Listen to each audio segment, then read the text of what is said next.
We are studying the passage of time, and this is the first practice, the river of time, contemplating our lifespan.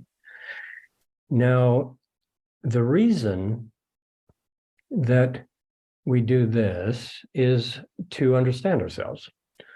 And this is the whole purpose of this entire system, is to understand ourselves, to know ourselves.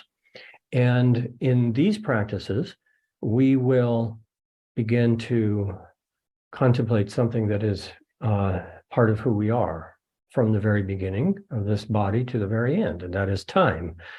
And so time is a type of element. It is a kind of prana, a life force, and its movement is why we have biochemistry and physiology. Everything is happening because time is passing through the cells.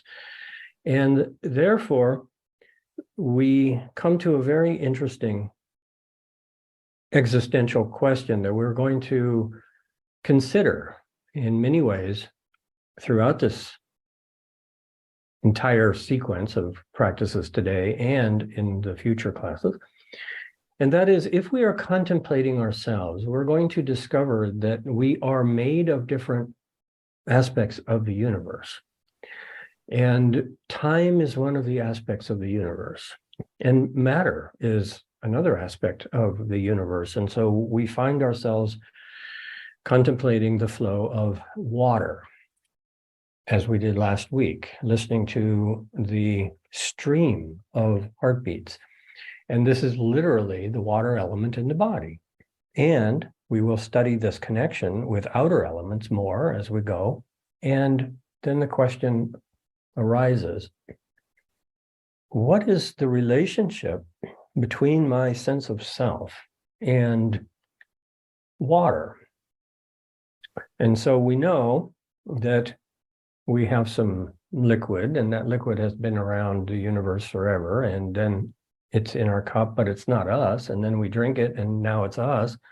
And then it moves through and it goes out, and it's not us anymore. So at what point do we become that water? Or at what point does the water become us?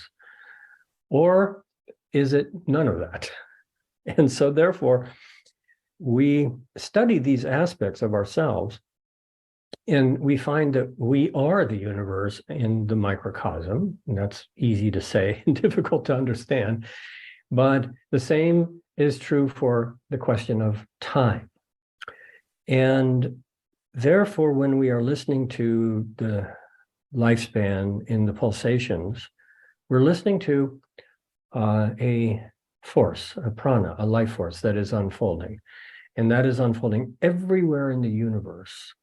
And this is why in many of the esoteric traditions, time was considered to be the clearest way to understand God, because time is everywhere. It is in everything. It is moving everything. It is the passage of time through everything that is the presence of that which is creating everything. Time is creating one moment to the next. And this is an image that I gave last week also when I described the Hindu iconography, the tantric iconography of Kali, the goddess, the feminine, primordial nature, who gives birth and destroys, birth and destroys, creation and destruction over and over again in this cyclical nature. And that is the passage of time.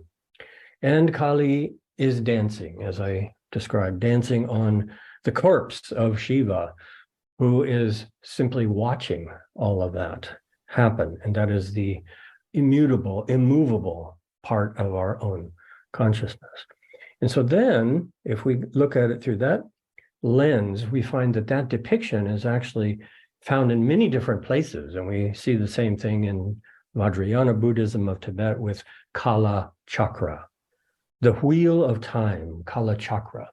And again, male and female dancing together.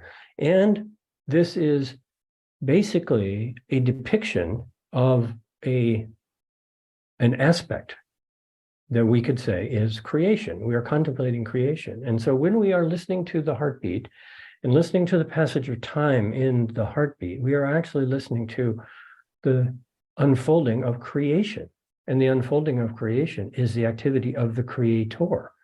And if it is the activity of the creator that is unfolding in creation inside of us, that means that we are inseparable from God, if we would like to translate it into that term, or Kali, or any other language that we would like to use, that we are inseparable from it.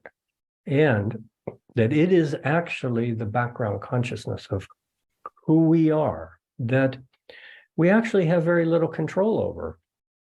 It is dancing us, and we are involved as a witness as much as possible. But we can't stop time.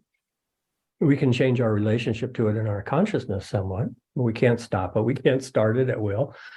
And so therefore, something universal is unfolding inside of us. And this is a good way to come in contact with it directly. And then the question comes, well, are we that? Or is it something different than us? And this is something that is impossible to define intellectually. We have to feel it. We have to come to some understanding. What is our relationship to this? Are we creating time ourselves from our own consciousness? Are we Kali also? I mean, these are the kinds of questions that mystics have asked forever. And so we can ask it now just listening to our heartbeat. So this is a question that, or I should say, it's a practice that explores these questions within us.